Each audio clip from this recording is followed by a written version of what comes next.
Hello, welcome, please come in. Our flying type only runs are completed and we have arrived, as ever, at the summary video. Let's talk about flying types and how these runs went.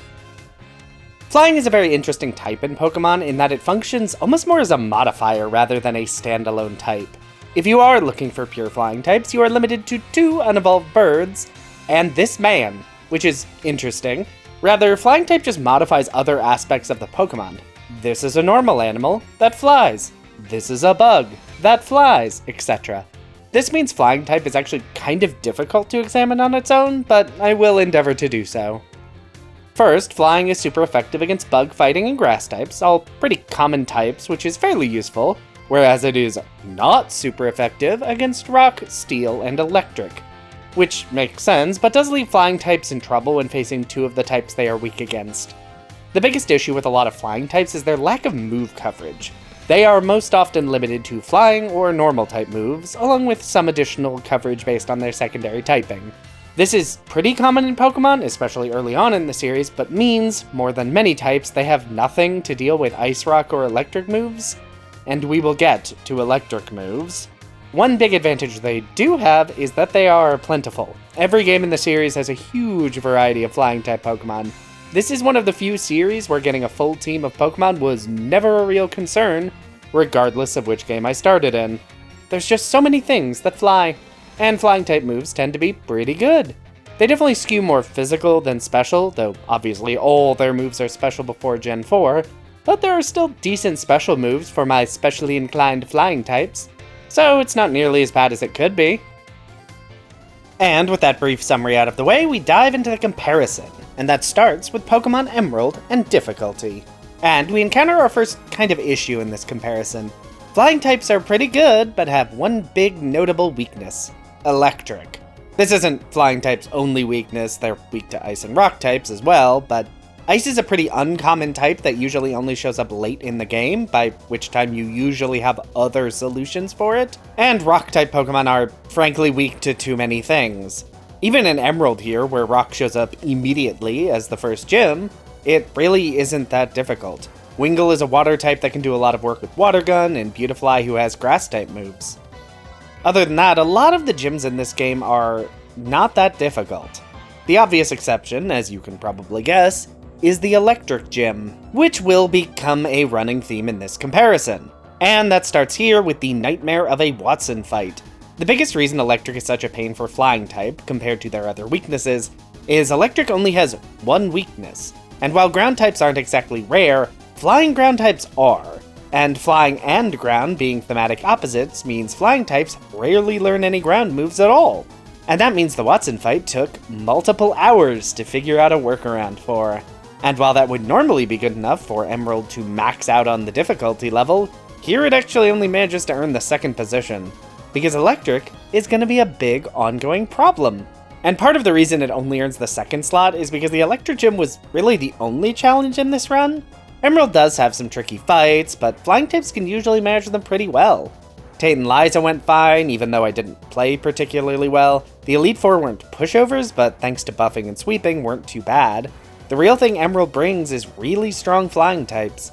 Gyarados is a monster, even more so with Dragon Dance. Skarmory helps resist a lot of moves and can set up entry hazard. Salamence is Salamence. Even Ninjask can do really good work thanks to Sword Stance and its stupidly high speed, assuming it doesn't immediately die. Emerald is just a really good starter for flying types. Good type diversity, good setup moves, good sleep shenanigans. The Electric Gym itself can't quite manage to put the run in first, but it does a lot to make this more difficult. The flying types in this game are just too good for that. And then comes Pokémon Black, a game I have been pretty critical of, and this game will earn the top slot in difficulty, which shouldn't be too surprising. The game is a tricky one, actually. For starters, I couldn't start with many Pokemon, and my normal method of adding the first flying type available in the game made my Pokemon lineup pretty sparse in the early stages. I'm still kinda surprised that the Lenora fight went as well as it did. And then we arrive at the Electric Gym, bane of my existence, except here it wasn't actually too bad, once I remembered to pick up the Sigilyph and Arcan so I had a full team. Part of it is that Arcan could learn Dig, part of that is that just having 5 Pokemon is nice. And then the game went pretty smoothly. Despite some potentially rough type matchups and some not great type diversity on my team, I was able to get through most of the gyms in the Elite Four without too much difficulty. And normally that would mean this should be pretty low on the difficulty list. And then comes N, and N is a nightmare. The final fights against N and Ghetsis are always pretty rough fights. Their teams have good diversity, scary move pools, and have good resistances, especially against birds. But the end fight was even more difficult than usual, because he leads with his ace. This isn't a thing most Pokemon fights do, they save their ace for the end. That makes it much easier to build up momentum through setup moves or just having more Pokemon left. But leading the ace is pretty dangerous, as it can very quickly sweep through Pokemon I'd really want to use later. And of course, N's ace is an Electric Dragon legendary Pokemon, which is basically the worst news. The end fight alone was the toughest fight in any run in this series between all the attempts. Probably the longest fight in any Pokemon video I've ever done, and even the winning attempt feels like a fever dream of incredible luck, which is to say, if you slam your head against a wall long enough, it might just break. Ghetsis was also tricky, but not nearly as bad thanks to some additional levels. Most of this game wasn't super notable, but the end fight by itself earns the top slot. And then we have Violet, and Violet of course places last in difficulty. The run started off pretty easy, thanks to the first two gyms being bug and grass types, which is always nice to get the ball rolling. And then the ball came to a hard stop at Iono.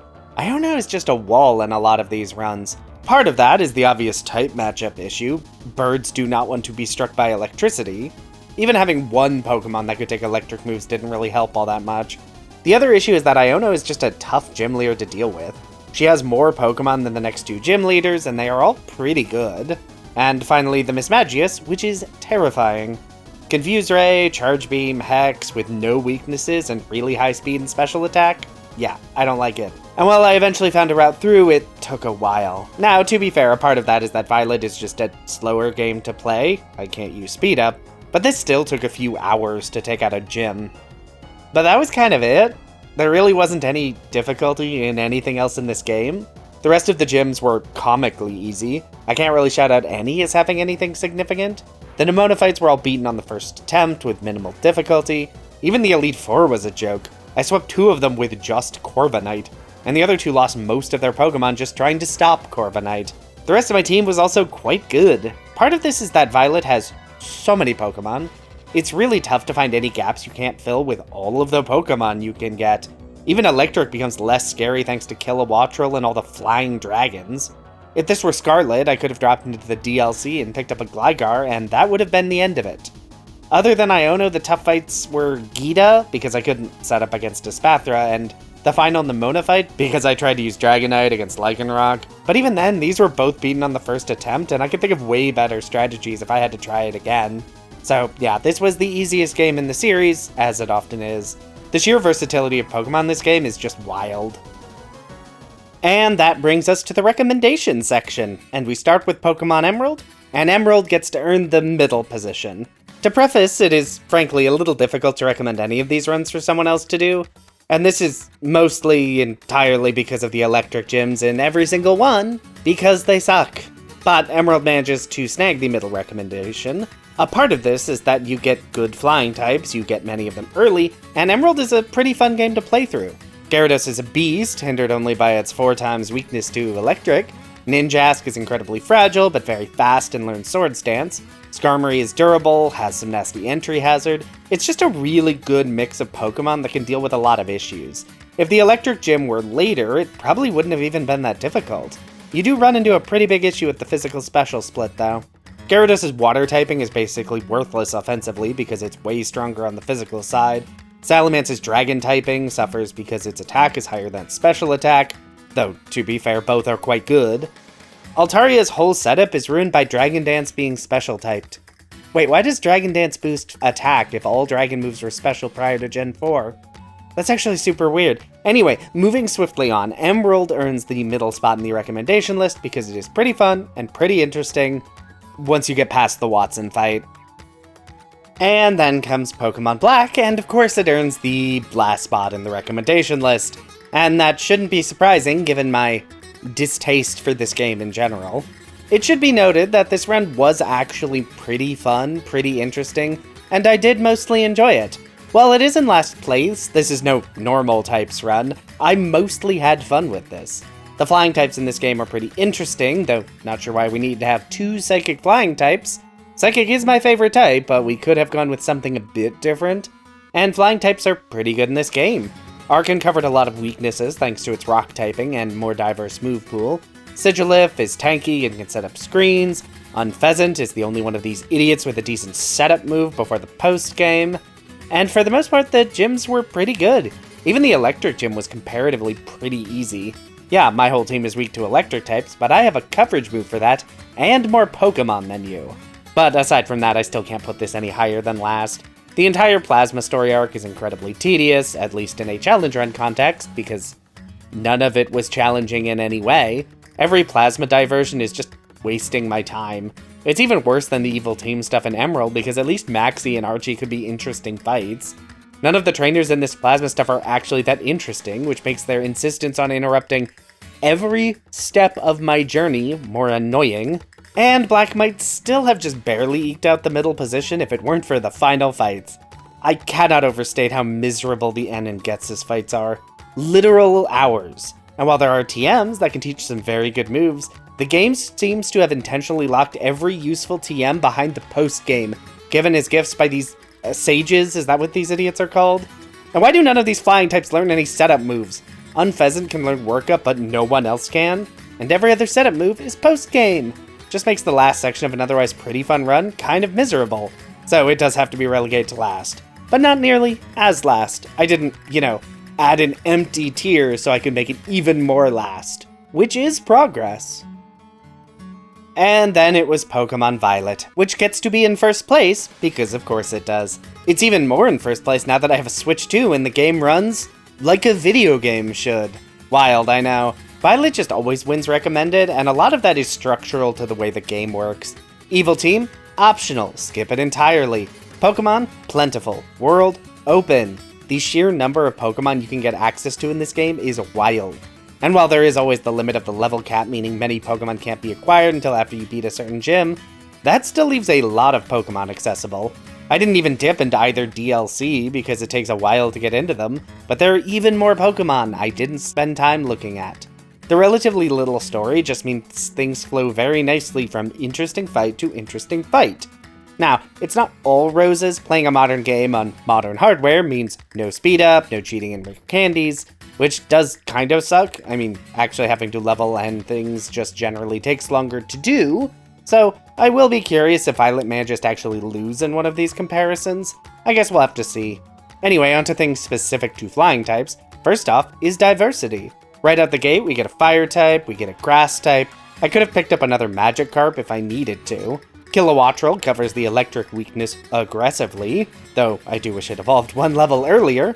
Bombardier. Script stop autocorrecting Bombardier to Bombardier. I know what I'm typing. Seriously, scripting Pokemon videos has its own level of annoyance just because of autocorrect. Yes, this is a person named Nemona, not the illness pneumonia. Anyway, you just get so many good flying types and so much variety. And some are more useful than others. Corviknight's steel flying type is better than Vivillon's flying bug typing, but yeah, even just having the option is really nice. And the move pools between learn sets and TMs are so good. The only real knocks against Violet are the Iono fight, which seems a bit overtuned for where it appears in the game, and TM's breaking. I think the TM crafting idea is good and makes sense from a game perspective with the open world, but it does make building teams and challenge runs like this a bit more annoying than it otherwise would be. Oh well, sometimes you do get screwed over by good game design chafing against an arbitrary rule set. And that was Pokemon, beaten with only flying types, and that was mostly a fun series.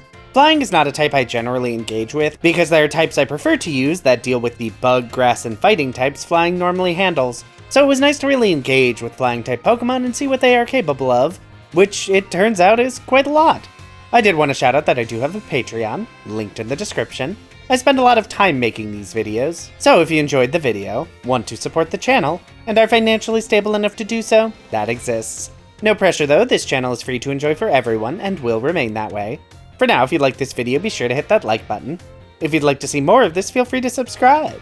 Hey, maybe leave a comment if you have something you'd like to say.